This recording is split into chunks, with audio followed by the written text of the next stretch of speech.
show, 5-Star Fam. I'm AJ. Before we get into it, become part of the notification squad by hitting the bell next to the subscribe button on YouTube. Welcome back to another episode of 5-Stripe Weekly, and Atlanta United 2 losses on the bounce, and our playoff hopes look really dire right now. It's, they took a big hit last 2 matches, and we'll review them right now. So Philadelphia Union, that match, we lost 4-1. In terms of this match, we're going up against the Eastern Conference leaders. It was going to take a miracle, I think, to get a result anyway, but we looked kind of, capable of it for a little bit of it, where they get the go-ahead goal, but we are able to draw it level. And we could have it could have swayed several ways, but ultimately, Philadelphia, they showed their class here, and they were able to put away this match. Especially after we were fighting for, a go-ahead goal of our own. Now, getting into kind of the kind of nitty-gritty of this, not too hard, because obviously these 2 matches are pretty painful. But it was a similar starting 11 in the past 2 matches, except for Franco Ibarra.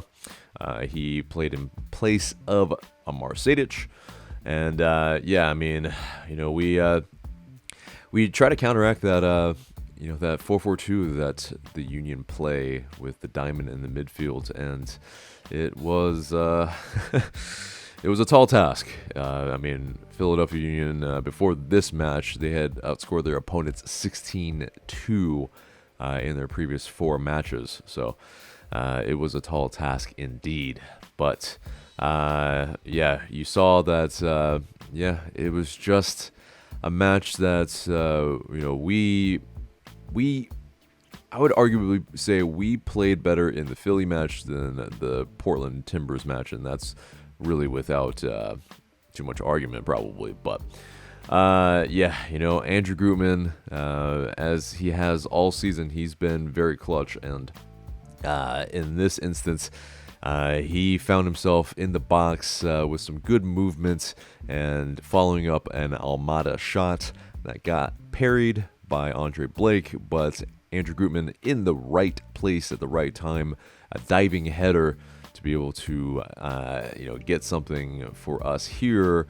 But it's his 3rd in his last 6 matches. He's been really incredible for us in that kind of auxiliary left center back position, and at times he's been playing a little bit in midfield for us as well, in that sense. So it's something that I like that look. Now it's just a matter of the rest of our players playing up to snuff. That's been the thing. But getting to the rest of the match, it's now we throw on the kitchen sink again, and Josef Martinez is on. We have it's just I think largely Rocco Rios Novo, as good as he is with his feet, shot stopping, at least with his size, that's what we saw was the difference a little bit here. Was there's some balls that he could not reach full stretch, could not stop the ball, and it really does kind of exacerbate kind of how leaky we are at the back, where we always concede something. And I think it's here, this is why we saw maybe a change after this match, is Gonzalo Pineda maybe felt the heat a little bit too, but also that Rocco Rios Novo is still very nascent in his goalkeeping career, and maybe size will always be an issue for him unless he improves his positioning, improves his reactions. But like I said, him with the ball at his feet, he is yes, very, very good. But I think what we saw in this match, just 4 goals, it was reason enough for Gonzalo Pineda to move to Raul Godinho in the next match. But yeah, I mean, ultimately, to wrap up the Philly match, we were the inferior team. Philly was superior ultimately. They were far more clinical, and yeah, in front of their home crowd, like I said, it would have taken a miracle, and unfortunately, we dropped points here. And yeah, moving on to the other away match, Portland Timbers, where we fell 2-1. Yeah, Godinho, like aforementioned, made his debut.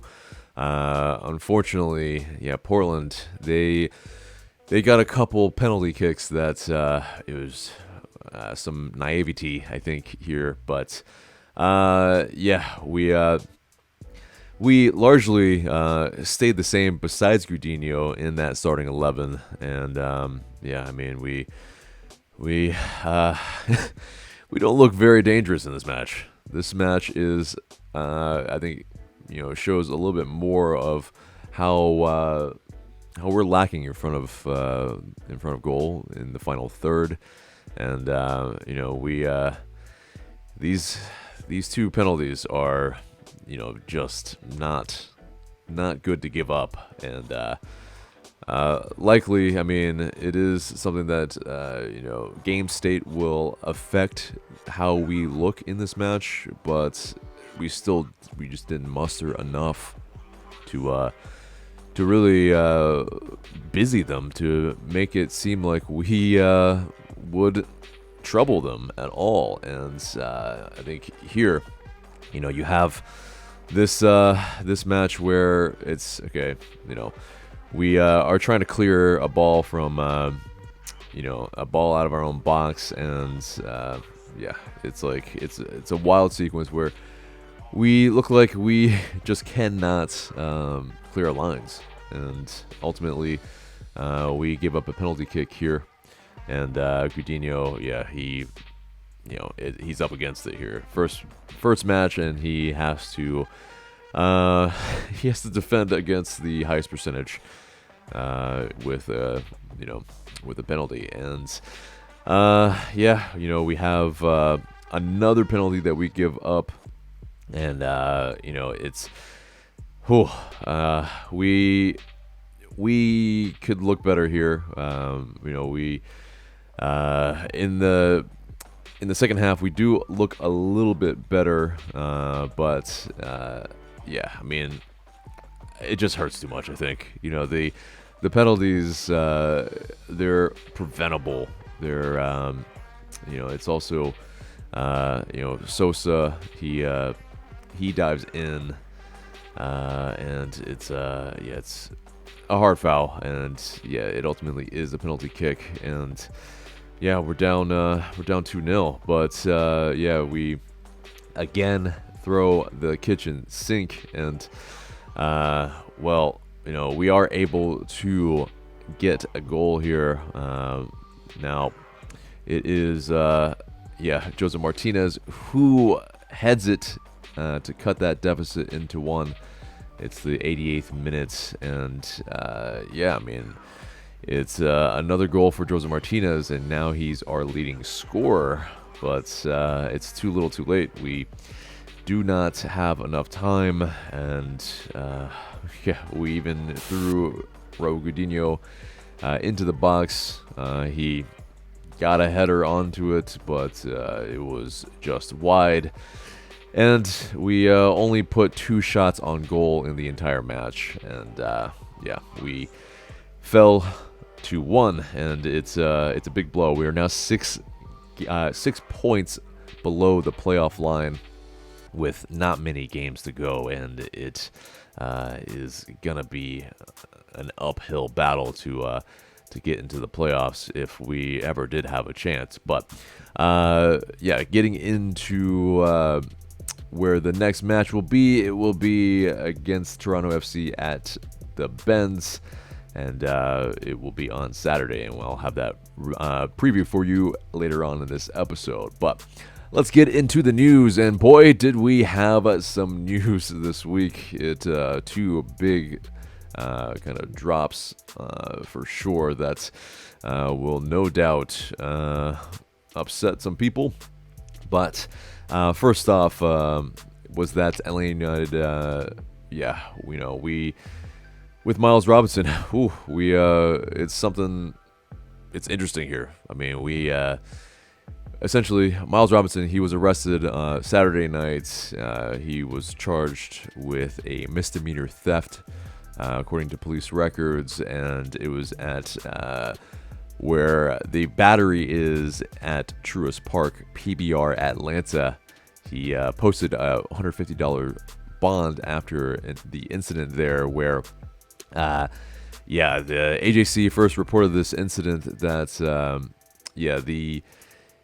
our defender Miles Robinson, he apparently, it was a $5 shot, and he had also accused the bartender of racism. But basically, reading what the Pro Soccer Wire article says is that there was where Robinson accused the bartender of racism after he refused to pay for a shot valued at $5. The incident report said, quote, "I was notified by security of a light-skinned black male that snatched a drink tray or shot from a bartender. Security requested to have the male escorted off the premises and criminally trespassed." And the report continues, "Robinson once again began digging around in his pockets. I then conducted a pat down for weapons and officer safety. Robinson began pulling away from me. Robinson was then detained. The manager stated that all Robinson had to do was pay for the drink that was taken and he could leave. The manager was also requested that Robinson be criminally trespassed from PBR. Detective Gudito then explained to Robinson that he could pay his bill of $5 and he could be free to leave. Robinson stated, quote, "All this over $5, bro." Detective Gudito and I both explained that he just had to pay the bill. Robinson repeated, "All this over $5. Robinson then stated that he was a soccer player and represented the city. With it being very loud in front of PBR, Detective Gudito and I escorted Robinson to my patrol vehicle. I attempted to explain to him that he could just pay the $5 bill and he could leave. Robinson stated, 'You only want to listen to the racist bartender, you aren't going to listen to me.' I attempted to explain to Robinson that the bartender observed him take a shot and then walk away and alerted the managers. Robinson would not listen, but stated that the situation was because he was the only black male inside of the bar. Detective Gudito then explained to him that all he had to do was pay his bill, and that if he did not pay the bill, the manager wanted to press charges for theft. Robinson once again stated that all this was over $5. Robinson did not indicate he was going to pay the bill. Robinson was then taken into custody, searched incident to his arrest, and then transported to Cobb ADC, Adult Detention Center. So, when LA United were contacted, a spokesperson said, "We are aware of the recent misdemeanor arrest involving Miles Robinson. We are continuing to gather all information related to the incident and will not have further comment at this time." So, yeah, definitely not the best look for sure on LA United. Now, Miles Robinson, to kind of try to make sense of maybe why he was confused. I mean, yeah, PBR Atlanta possibly doesn't have the best reputation, and there are bars like them that they will serve around shots, and waitresses will hand you a tray and offer you a shot and not really tell you how much it is until after you drink it. And it possibly could have been some confusion kind of raised from that, but I think large in part though, you have it's something that, okay, Robinson could have just paid the $5 shot, but there is some sort of confusion there too, where if he's the only black person in the bar and he's being made an example of, it also looks a little strange. So either way, both sides could be wrong here, but to make sense of it, people have been arrested for far more, and this over a $5 shot seems extremely petty. But PBR Atlanta, they're gonna operate how they're gonna operate, and if Miles Robinson felt there was some some racism involved here, I'm not gonna hold that against him too hard. But it is he could have just paid the the $5 shot too, but it is both of them. I think probably are holding fast to some principles.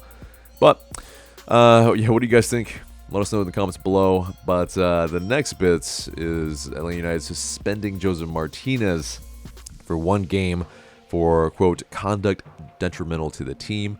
And the press release indicated that Martinez will not participate in team activity this week and will not be available for selection on Saturday against Toronto FC.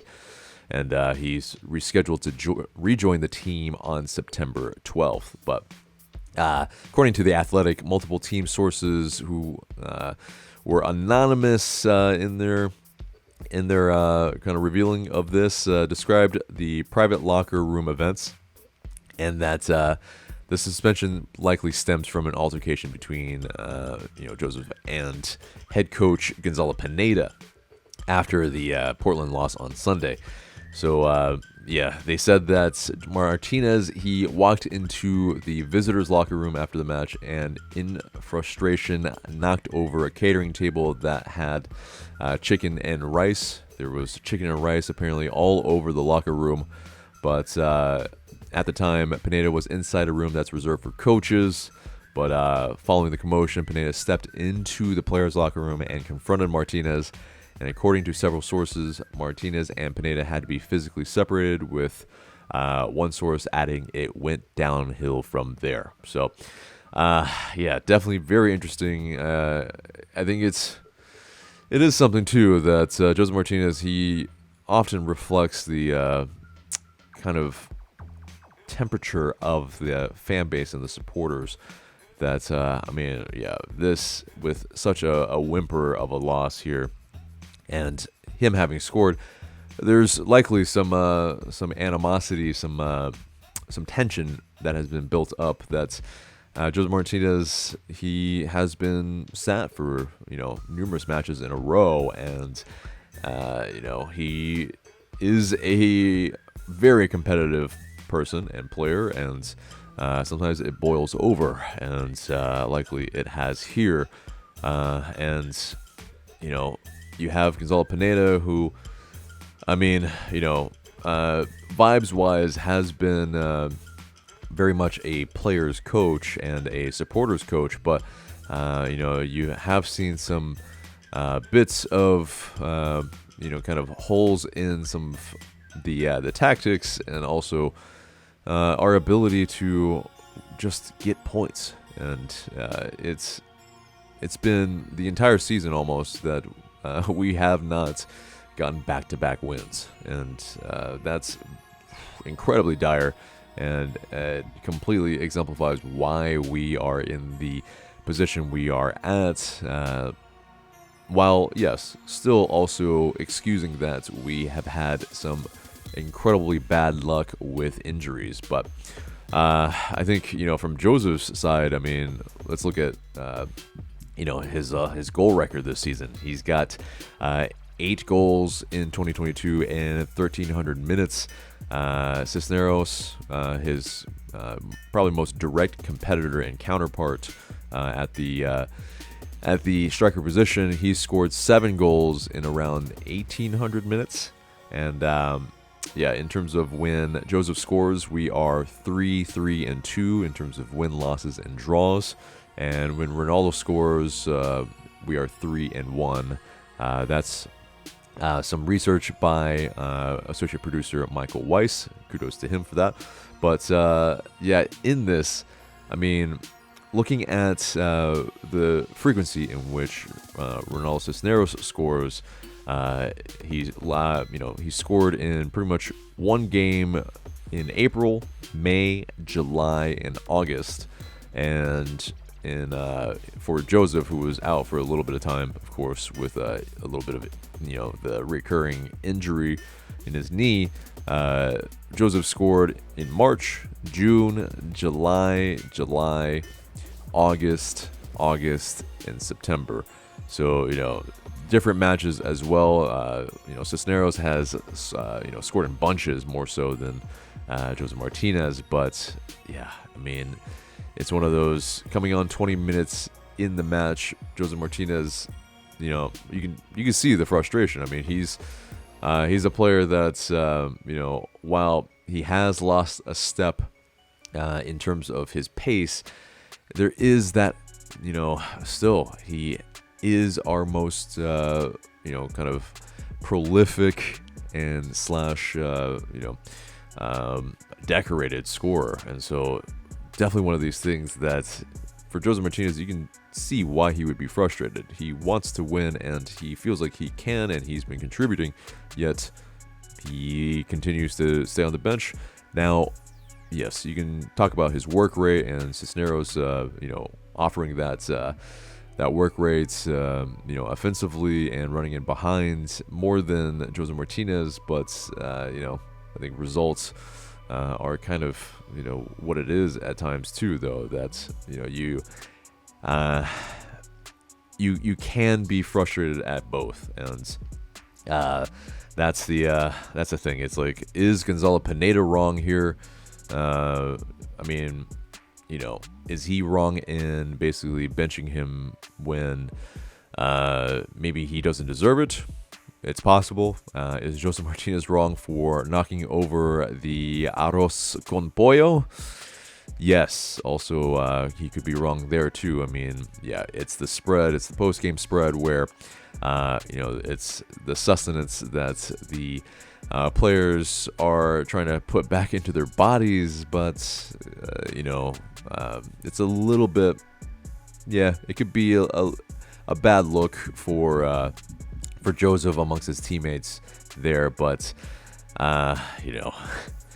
like, if it's also just chicken or rice, I mean, there needs to be a little bit better of a spread. I feel like I get it that athletes, like those meals need to be streamlined to to put the right nutrients into their body, but just a little bit something more, I feel like, would be just a little bit more, where I wouldn't feel as bad maybe that the meal was tipped over. But yeah, so I think ultimately it'll be interesting what you guys think and what you guys make of this situation. Josef Martinez, is he in the wrong? Gonzalo Pineda, is he part of the problem? Is it stemming from something above this to begin with, because the recruitment maybe has been lackluster for quite some time? Let us know in the comments below. But moving on from this, LA United 2, they played a couple matches, and first they defeated FC Tulsa 2-1, and then also they fell recently to Memphis 901 4-0. Jackson Conway, he broke the record for the single season scoring record for LA United 2 from Aidan McFadden recently. He now also made the USL Championship Team of the Week for the second time this season, so congrats to Conway. Maybe he might see a part against Toronto FC, we shall see. But yeah, moving into this match preview then against Toronto FC. It will be Saturday, 7:30, September 10th, and yes, Toronto FC are playing better as of late, although the results maybe haven't shown as much. But Lorenzo Insigne, he has arrived, and also another Italian in Federico Bernardeschi, he also arrived as well, and they have led the surge up the standings a little bit. But yeah, getting into kind of the key departures from last season, Josie Altidore, Jefferson Soltado, Richie Laria, and Omar Gonzalez, many of which were stalwarts except for Soltado, have exited the team. Insigne, of course, and Bernardeschi and Carlos Saucedo have made the team this season in terms of as acquisitions. But yeah, they're definitely a team that's they've got the high-end attacking talent, but everything else, it's pretty much still a question mark. It's a team that we can get at, but it will be, I think, a very big question of, what will we have, to kind of really pose a threat here. It's another, another match at the Benz where we do have to do the business. We have to protect this house and make it more of a fortress. But Toronto FC, they are pretty much where they have been predicted at the beginning of the season. The MLS writers have them as high as 7th, or actually as high as 5th and as low as 10th. But they're around the outside of the playoff spots. That's kind of where we also sit as well. And so it's kind of mid-table to bottom of the table kind of clash where we have to do this business. We have to get a result here. And getting into the starting 11 predictions, I think Grudinho will, with that hard luck with the penalties that he had to face, he will be between the sticks again. It will be probably that 5-man back line again with Lennon, Barata, Franco, Gutman, and Wiley. Sosa and Ibarra persist for me in the midfield, and Almada in the 10 role, and Araujo and Cisneros up top. Maybe Dom Dwyer might see some more minutes as well here. He, of course, comes back from yellow card accumulation. But, what do you guys think? Of course, Josef Martinez will be out this match, as aforementioned, but yeah, is this enough to get a result here? I think we do. My score prediction is 1-1. Unfortunately, yeah, it's drop points again. We probably just do not have enough so far to make that playoff push, unless some major things can arrive and change in the team in that sense of where we are more clinical in front of goal. And so far, it just has not happened. But that is the match preview and pretty much the entire episode, except for the question of the day. And the question of the day is, should Josef be brought back next year?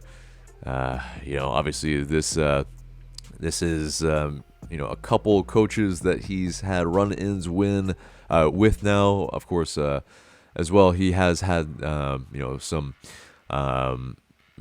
friction with other coaches as well. Going through all of them. Gonzalo Pineda, you have Heinze, you have Frank de Boer, you have Tata Martino.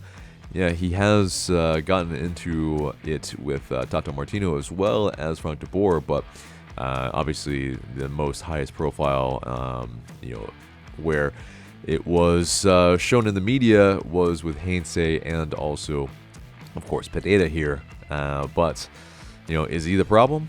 Is he just part of the problem? Should he be brought back next year? What do you guys think? Let us know in the comments below. Looking forward to what you have to say. But guys, that is it. Remember to like, share, comment, and subscribe. I've been AJ. Thank you so much for watching, and I will see you in the next video.